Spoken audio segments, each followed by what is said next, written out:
Thank you all for joining us. The webinar will begin shortly.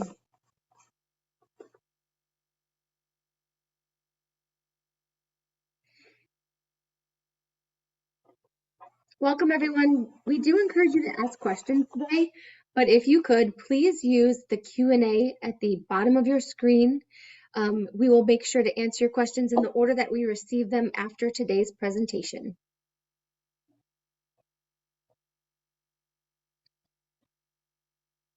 Good day and hello everyone. Welcome back to our event called HRCI Insights.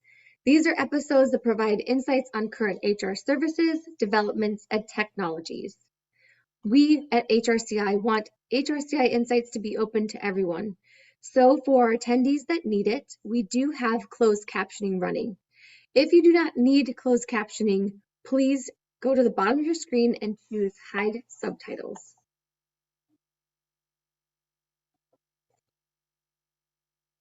Today's topic is Talent and Retention in 2023, 5 strategies HR need to succeed. My name is Megan Hayes and I'll be your host and facilitator today. For those that do not know me, I am the current Director of Corporate Sponsorships here at HRCI. More importantly, I am very pleased to introduce today's speaker, Jazz Fulton. When Jazz isn't hiking, camping, or skiing, she works as a marketing director at Whisper, a communications as a service company with an office in Boulder, Colorado. And it's here that she had the opportunity to build and retain a diverse team of global marketers, fostering a welcoming, transparent space where each team member is able to do their best work. For the past decade, Jazz has focused on driving demand and creating thoughtful buyers' journeys that convert and retain for B2B SaaS companies within the cybersecurity, talent management, communications, and e-commerce spaces. Today, Jazz finds purpose through the accomplishments of the team she has brought together and continues to engage and nurture in new and thoughtful ways. It is my absolute pleasure to introduce Jazz, who will take it from here. Welcome. Thanks for joining us. Thank you so much for having me. All right, here we go. Can you see my screen? Yes, we can. Beautiful. All right. Hello, everyone. Hello from sunny Colorado. What a warm welcome. I will just jump right into it then. This is the 2023 Talent and Retention 5 Strategies HR Teams Need to Succeed. So as aforementioned, this is me. I'm the Director of Content and Demand here at Whisper. A huge chunk of our customers and content audience are in the HR world, so we really try to stay on the pulse of what's going on with hiring and hiring strategies, retention, internal communication strategies, and the like. We recently produced a massive white paper on what we saw in 2022 and a look ahead for 2023, what to expect, how to prepare, etc. So we'll be sharing that at the end of the webinar, but we'll be really touching on a lot of the key points that we found in our research. So without further ado, here's a quick overview of what we'll be walking through today. We'll have a quick look back at 2022, how to crank up speed to hire with an instant experience for your candidates, actionable retention strategies for 2023, and how we can tie it all together with awesome communications. So 2022, the year of surviving talent acquisition challenges. I felt like this headline was a great way to sum up the battle that a lot of recruiters had faced in 2022 and might be still facing in 2023. It was a candidates market, as most of us have seen and heard, kicked off by the Great Resignation. So I have some really fun stats on here. 70% of employers said they didn't receive enough applications in 2022. 80% expect this trend to continue regardless of the economic uncertainty. So I'll just say, like, personally, as a hiring manager, we had several jobs open for 5+ months. And it just felt like an absolute uphill battle to get resumes, find someone truly qualified and aligned with what we needed, and interview candidate after candidate. So I know a lot of us felt the feelings of 2022, and I think a lot of people wanted to put some buzzwords around it. Maybe that's because people wanted to name these trends that they were seeing, didn't really understand it, haven't seen it before. Employees and candidates have had crazy expectations, and organizations have been scrambling and feeling those growing pains too. So like I said, even with the economic uncertainty and ongoing layoffs at big name tech companies, 46% of employees are trying to or planning to quit their jobs or look for a new job in early 2023, according to Robert Half, which I think is pretty interesting. We're all in like a very strange, uncertain time, and yet some people feel pretty confident, some people don't. It's going to be really interesting to see how the chips fall. But with the Great Resignation seemingly ongoing, it's really time to focus on time to hire or speed to hire, and revamping your hiring tactics to create a hiring process that instantly engages your candidates. And part of that is taking a look at how you're communicating with candidates, if you're providing an instant engagement and pushing them through the funnel without any gaps.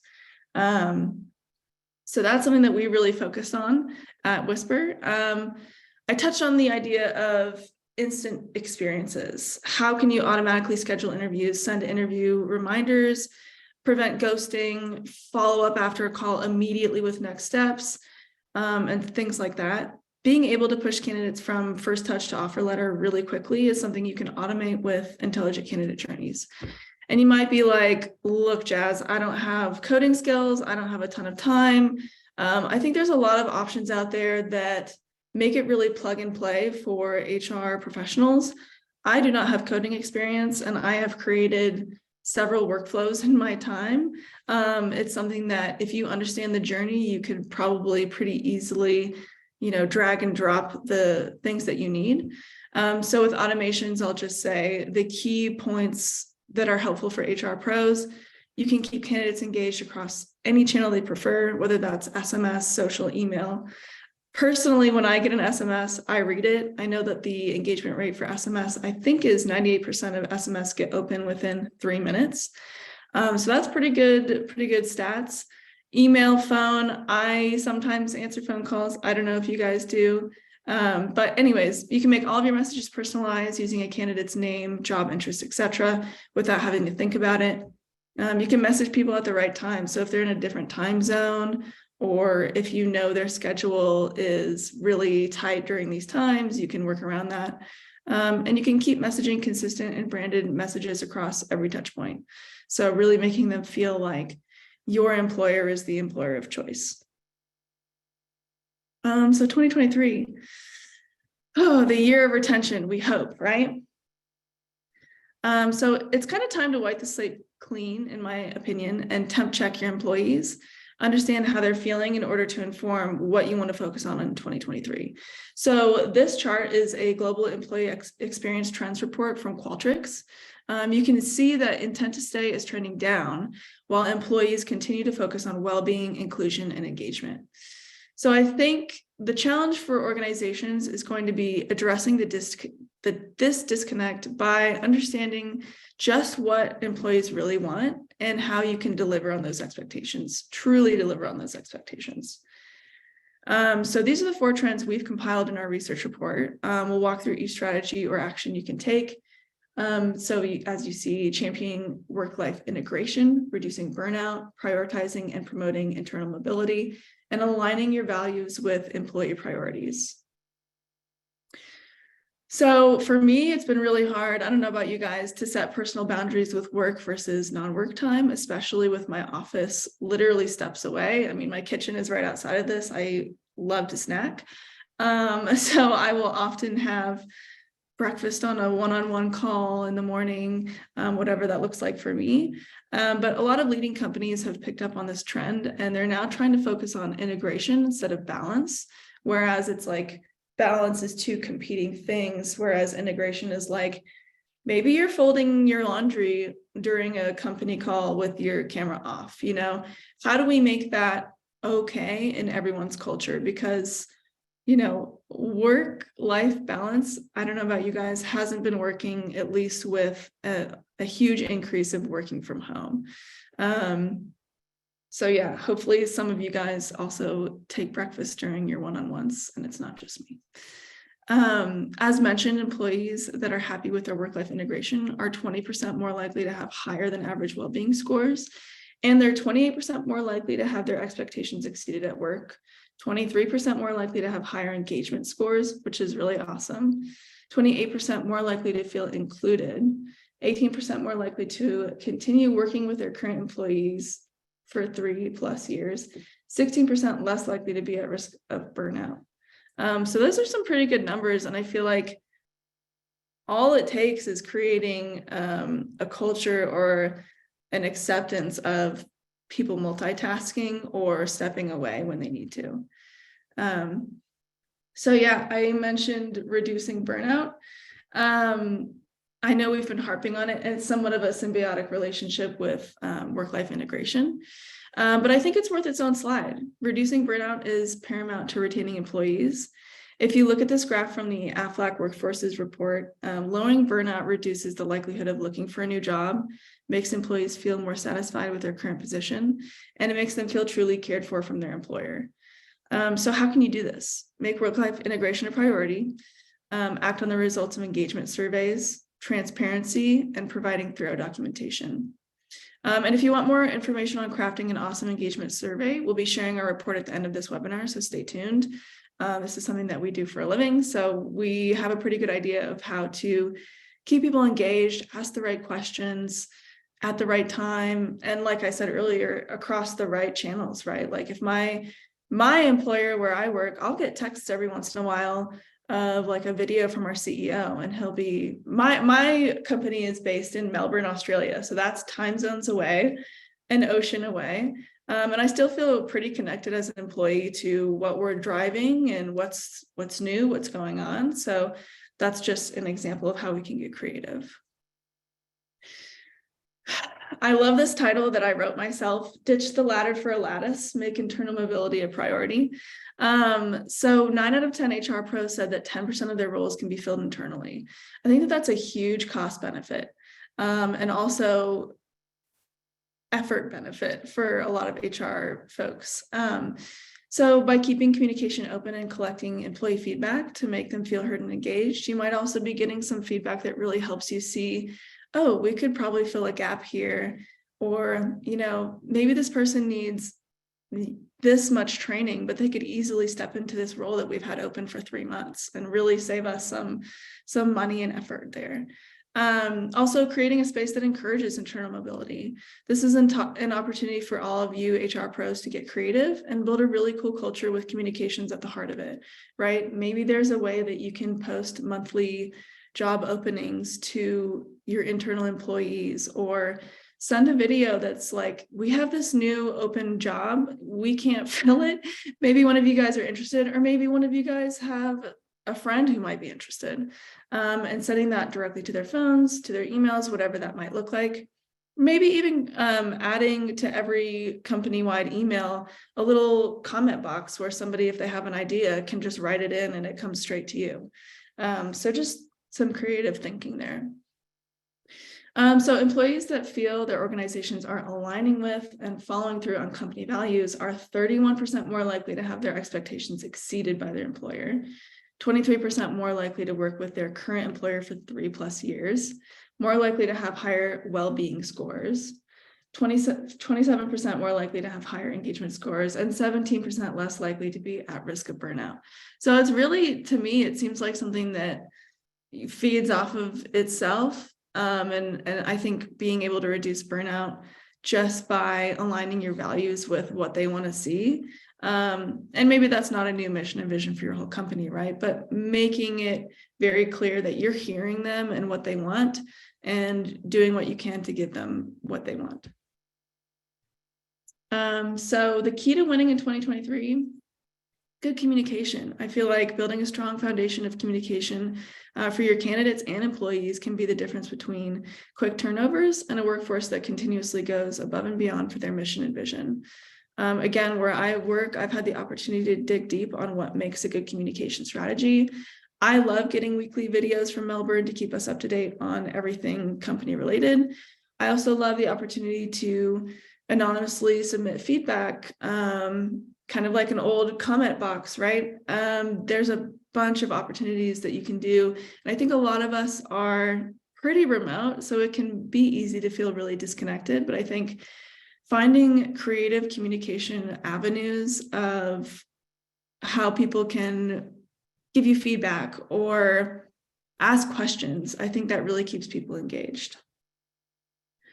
So if you want to see exactly where your gaps are in your communication strategy and how you can improve them, whether that's external to candidates or internal to your own employees, I would encourage you guys to check out our digital maturity assessment. The HRCI team will also be including this link in their follow-up emails. So stay tuned. You don't have to screenshot it here, but I put it here in case you wanted it. And a bit about where I work. We're an all-in-one communications as a service platform that enables businesses to deliver engaging and meaningful messages across any channel. We've been around for over 20 years, and we've worked with a lot of HR teams globally. So Randstad, ITEL International, Coravan, and we work with HR teams to create super modern communication strategies that engage candidates and retain employees. So that does it for me. I would love to open it up for any questions. Great, thank you. I'm going to just say real quick a couple things, Jazz. I wanted to say thank you for all the participants and attendees in today's webinar, especially those of you who joined us from overseas. We know it's probably really late where you're located, or really early, depending on your viewpoint. But also, if you have additional questions, please use the Q&A box below. The chat is a little hard to follow because it moves so quickly, and we don't want to miss your questions. So please submit those to the Q&A. And again, thank you all for your attendance. Next time, please bring a friend, certified or not, so they can get a chance to hear insights on HR current services, developments, and technologies. So, Jazz, that was awesome. Thank you for your presentation. Yeah. I want to get to the questions real quick here. The first question is, where's the temp check survey from? Yeah, so the one that I had flashed up, that was the source on that was Qualtrics, the 2023 Employee Experience Trends Report. However, here at Whisper, we do a lot of HR internal surveys. So we have actually pre-made templates and workflows that you can leverage to ask your employees how they're doing. The opportunities are limitless, but if you want a plug and play solution, Whisper has one. I'm sure there are other options out there as well. I've seen a lot of, and you might even want to check out Whisper's blog. We'll have some exemplary like Q&As that you can ask, even if you just want to send it via Slack or whatever it is that you use. Very good. I thought it was hilarious when you're talking about eating during your one-on-ones or like doing laundry off camera. Yes. And usually you'll find me doing both of those things. So you're definitely not alone about that. I have one coworker who always is like, "Oh, is Jazz snacking again on this call?" And it's like, yeah, I know. I'm always snacking. Well, it's good for the body. Keep your metabolism going. Sure. Our next question is there an age range associated with the work-life priorities you mentioned? That's a great question. I'm scrolling through my deck. I don't think that there was, but I could absolutely go back through my research and make sure that I'm pretty sure it's really just anyone who's currently in a career. But I can circle back on that. Excellent. And I find that so interesting because we have listened to a lot of webinars. We've talked a lot about remote work, but no one has really ever addressed how to adapt to people's lifestyles of balance at home and working from home.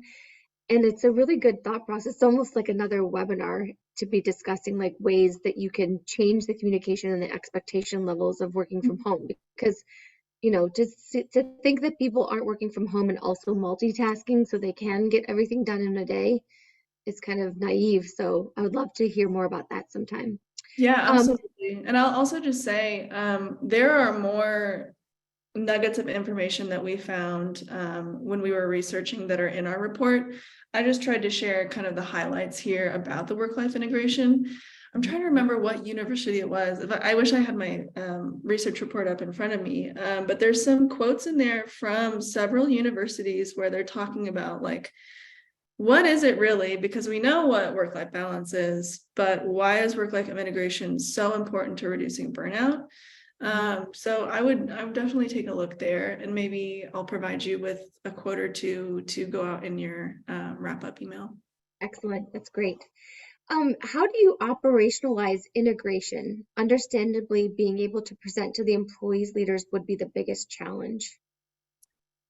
That's a great question. I don't know if I have the perfect answer for it. For me, where I am sitting, I would say activating the leaders across your organization, explaining the difference between work-life balance and work-life integration. I think we've all probably had bosses who are butts in seats kind of bosses.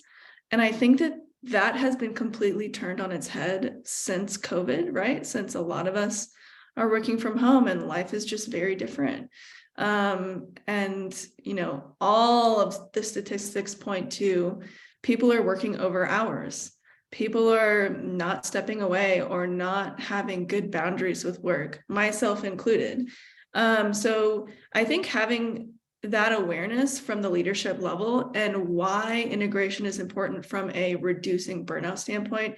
And therefore, if you look directly at what it says to your bottom line and the cost benefit of reducing burnout, I think that will hopefully get through to the majority of leadership and maybe give them some tools in their tool belt about how can you create this culture among your team, among the leadership team, and trickle down, right? I would think whether that's maybe a training that you put on with your leadership team or, give them the hard facts about what this looks like to your bottom line or what it could look like to your bottom line, and ways that you have done it across your own team.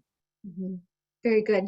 Would you mind going through one more time just the 5 things that the HR teams need, just so that the attendees could see that one more time? There's a lot of people saying they wanted to have another chance to look at that real quick. Yeah, absolutely. So let me share my screen. Hold on one second. So I counted this strategy as number 1 is creating an instant candidate experience. And then the 4 trends, so we can look at, hold on one second. So instant candidate experience. Leveraging automations to make it the second that they reach out to you, you can automatically reach back, right? They're less likely to hold interest if they don't hear from you for a few days or a week, right? One of the last times I applied, and it was a while ago, but one of the last times I applied to a job, I didn't hear back for 2 weeks, and I was almost wondering, did they even get my application? So number 1 would be creating instant interactions with your candidates to speed up the hiring process. And then the other 4 would be championing work-life integration, reducing burnout, prioritizing and promoting internal mobility, or ditching the ladder for a lattice, and aligning with company values with employee priorities. Excellent. And I wanted to go back to the automation. Can you give some more ideas on increasing communication, please? But also specifically, how do you avoid, if you have specific examples of how to avoid ghosting from a candidate? That came up a couple of times. Yeah, ghosting is, everyone hates it. So the theory is if you automatically hit them up with, hey, schedule your interview here. Let's just say you text them a link directly to a calendar where they can click through it. We've all seen the Calendly links in the emails from an employer. What if you got it directly on your phone? What if you got a phone notification 10 minutes before your interview, right? What if my phone was just hey, Jazz, 10 minutes, you've got this interview, remember? And then I'm oh yeah, let me prepare really quick. So that's just an example of instant communication. I would say, I think the big piece here is communicating across multiple channels. So I think for me, during a job search, I leverage LinkedIn and I leverage email, and I'll get a phone call once things are getting serious, right? What if you were to incorporate SMS? What if you were able to see which channel they are responding to you from and start to really focus on that channel, right? I know that that's a little more okay, let's get really technically strategic here, but what if you had a platform that could do that automatically for you? And you're just sending things from the same place, but they're receiving it wherever that they're going to pick up or respond, or, oh, I have an interview in 10 minutes. So I think that's something that works. There's also integrations with calendars on their side of things. So let's just say you send an interview schedule link, or they pick a time, it automatically adds it to your calendar, and then it'll say, hey, does this time still work for you, like a day before, and then 10 minutes before, hey. So really just like keeping them warm without having to manually remind them or keep them warm. Mhm. So you talked a little bit about the different communication ways. I want to touch upon those communication ways with employees. Which channel do you find most helpful in engaging staff? Email versus text versus video? Do you see different generational differences across the media platform they choose to use? That is a great question, and I could definitely dig up our results internally. I could tell you what I assume it to be. I think too, like if I will generally get a text and an email for our weekly CEO video wrap up, which will generally have like other people from the company be on the video, right? So it's pretty cool to see who's doing what. We're having our product leaders talking this week for 3 minutes on the roadmap, whatever that's going to be. If I am during working hours, I will probably view it on my email because it comes directly to my work email. If I am, let's just say, running back from the gym or going to get groceries, I get it directly on my phone and I can just play it wherever I am. I have quite literally listened to it on my car speakers. So I don't know. I think it's really just creating it a really accessible, easy to listen to option. But I think that the question about what audience member chooses what is very interesting. I know that that's definitely something that I can see, but it's not something that I brought with me today. So I'll dig up what we have.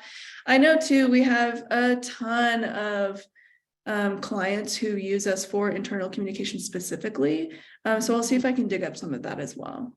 Great. I'll share with you the specific attendee who was asking that question. Awesome. Thank you. So the other question is, when going back to, you mentioned the surveys. What if feedback is offered, but they say it's anonymous and it's not because they ask in the survey the location and department? Is that normal and considered anonymous? I've been on the receiving end of this as well. And I think it's a little bit situational. Our marketing team is a little bit small, so I'm sure anyone who knows people on our marketing team could suss out who I was in a response. So that doesn't really help what I'm trying to say. But I think the survey that I'm thinking of was kind of like specifically like team lead questions that kind of like, for our group, it was obvious. For a larger group, such as like we have a lot of devs because it's a product company, that might have not been as obvious. I don't know. That's a really hard question. What is that normal and considered anonymous? I think it really depends on your organization. And I don't know. I think I know on our technology, it's definitely easy to truly create things to be anonymous, but I think that there are leading questions if you want to put leading questions in. So that's like a non-answer. I'm sorry. How about, can you provide some more perspectives that might be more relatable for the non-governmental organizations or non-government related organizations? Perspectives related to, I'm not really sure what that's asking, because we do have a lot of government clients as well. We do crisis communications, a lot of internal communications, shift management communications. For example, one of our customers is a town, and if there's, for example, a pothole, somebody can text it in and be like, hey, there's a pothole.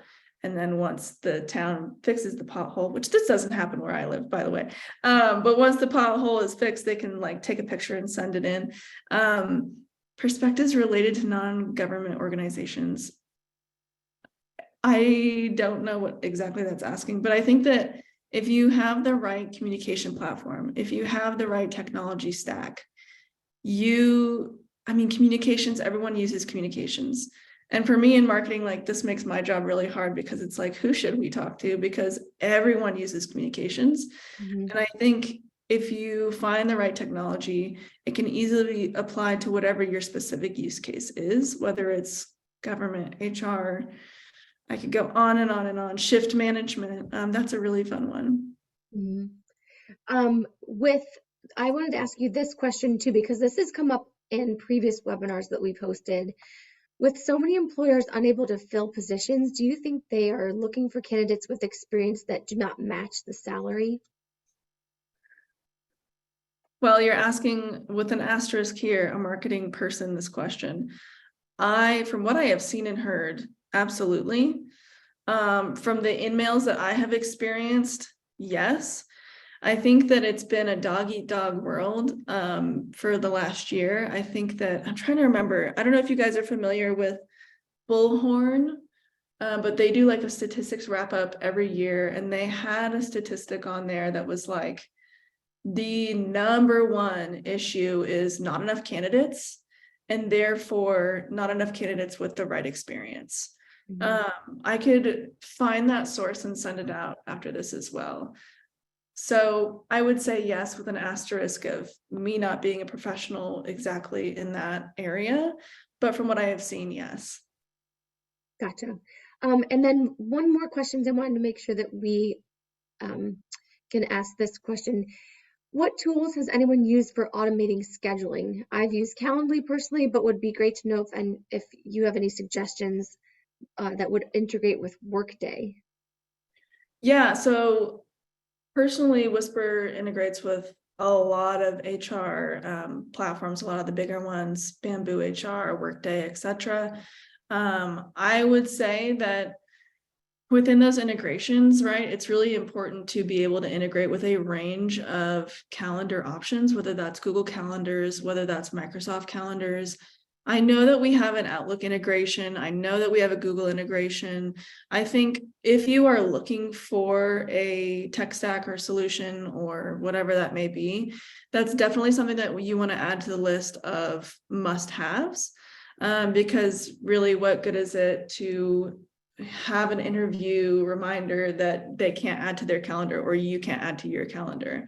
Again, Calendly, I know that we integrate with that, but I would say like, look at what you have, what you could possibly have in the future if your company were to, let's just say, expand or change their tech stack for your emails. Consider all your options. I would make that like table stakes in making a decision. But I would also ask, if you're having like a technical demo, I would ask like, do you have an integration for this? And if not, is it on your roadmap? What does that look like? What is the integration implementation time for that, right? Mhm. Something to think about, because I think a lot of communication platforms are pretty technical, and the onus is on them to make sure that it works for you, right? So just some semi-helpful thoughts, hopefully. Great. Well, we are out of time, and I just want to say thank you so much for your presentation today. And on behalf of the participants on this call, we thank you for sharing your expertise. For those of you interested in seeing the slides, they will be available for viewing in a replay link that will be available tomorrow on our HRCI Insights landing page. And then following this presentation in the next 24 hours, you will receive the research report that Jez mentioned. So please feel free to take a look at that when you see that email come through. Any final thoughts, Jez, before we wrap up? I had a great time. Thanks for having me. I see that there are more questions open, so I'll make sure to go through these and email you guys back or somehow reach out to you guys. I know that HRCI will be asking if you guys opt into hearing from me or the Whisper team.